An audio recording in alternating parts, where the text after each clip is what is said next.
So what's going on, guys, and welcome back to another episode of our Portsmouth cricket on the PS4 FIFA 15, and we're going to be kicking off this episode with a home game up against Crystal Palace, and it's going to be a pretty difficult game, but hopefully we can come out on top, as Crystal Palace were currently near the bottom of the table, and we are obviously fighting at the very top of the table to try and prove that we are a brilliant side in the league. As you see there, Crystal Palace are currently fighting to stay in the league, and we're currently fighting to get a Champions League spot. But I'm sorry for not uploading recently. I'm sure you probably guys can hear it in my voice. I'm really not well. I haven't been well for the last week or so. Just haven't.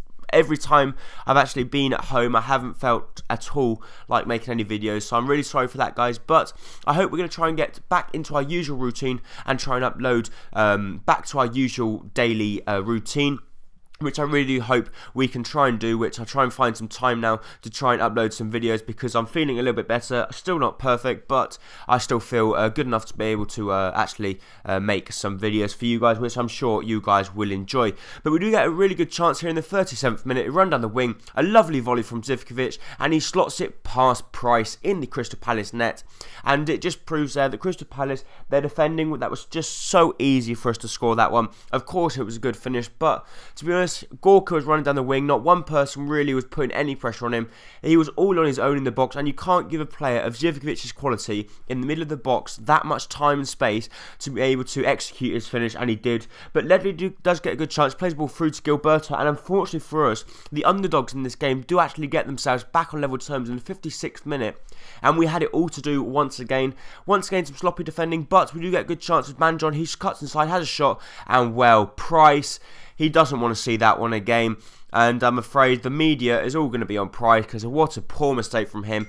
Manjon obviously is going to claim the goal, because obviously it was a good goal, but still, a goalkeeper of Price's quality should not be letting that slip through his legs from there. And it was even with Manjon's weak foot. I know it was from quite close range, but still, it was an awful mistake from Price, and Manjon picks up his 7th goal in the league so far, and that's actually how the game finished. And Manjon and Zivkovic do play very well in that game, and I'm really hoping they can start to play well together and hopefully pick up a good routine. I'm sure you guys as well will know we are currently near the end of the season. And like I said in the other episode, I did ask you guys for some questions, so it'll probably be today that I'll be obviously recording the video. It won't be up today, but I will be recording the live commentary today, the live Q&A, which will be the live FA Cup. Anyway, it'll be the live FA Cup. And I'm really hoping you guys are going to enjoy it, because it's going to be the first time I've actually attempted to do something like this, and I'm really hoping you guys are going to appreciate the work and effort it does go into make them kind of videos, because it is a lot of time to try and prepare them, obviously getting the questions, etc. But I'd like to say thank you to you guys that have asked the questions, and I'm going to try and do my very best to try and answer nearly everyone's question that has actually left in the comments down below. But the next game of this episode was going to be away from home against Cardiff City, the Welsh Giants, the biggest team in Wales, or no, they're probably not, it's probably Swansea. But anyway, they are a very big side, and it's going to be a very difficult game. But we do get the first chance of the game. Halilovic runs through, he plays the ball to Manjon, Manjon plays the ball through to Zivkovic. He hits it first time, and Zivkovic finds the back of net. So there, Manjon and Zivkovic finally, after about 5 or 6 games playing together, they're finally building up a partnership between them. Zivkovic does a very hard to play on side, and Manjon plays a lovely ball through, and Zivkovic finishes it with a lovely finish and picks up his 2nd goal for the club so far this season. They do get a good chance, unfortunately for us. Lamela was trying to run, catch him back. They do get a good header, but it hits the crossbar, and Scuffet ends up making the comfortable save. And that's actually how the game finished. It was a pretty boring game, but we still managed to grind out the 3 points, and we did then have a South Coast derby. It was the 2nd South Coast derby of the season and of the series, because we haven't played them before. We're currently sitting top of the table with a 2-point gap advantage, and maybe we could even win the Barclays Premier League. You never know. But I would love to win it, but I just don't know whether we're going to win it. But they do have a good squad to Southampton, in all honesty. They do have a player that I'd like to sign in the likes of Morgan Schneiderlin, but maybe we'll try and save that one for the Tottenham crew mode. You never know.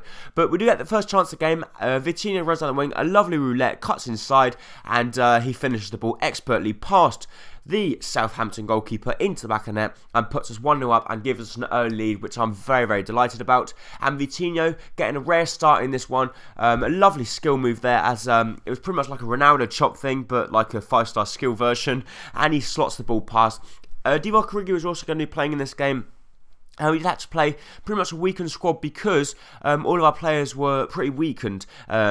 Obviously, because we had a game only 3 days before, a lot of the fitness levels were not good enough, but Vlemings tries to catch up with Rodriguez. They do put the good ball in the box as Freeman plays the ball through. It comes to their player, it comes out to Cork. Cork does very well, plays the ball to Graziano Pele, the Argentinian, and he slots the ball into the back of the net just before the half-time interval. So unfortunately for us, they were now back on level terms. So we had a mountain to climb, to be honest, because in all honesty, when the derbies are played, the league positions don't really mean anything. Everyone puts the 110% in because it's so important to the fans for us to win this game.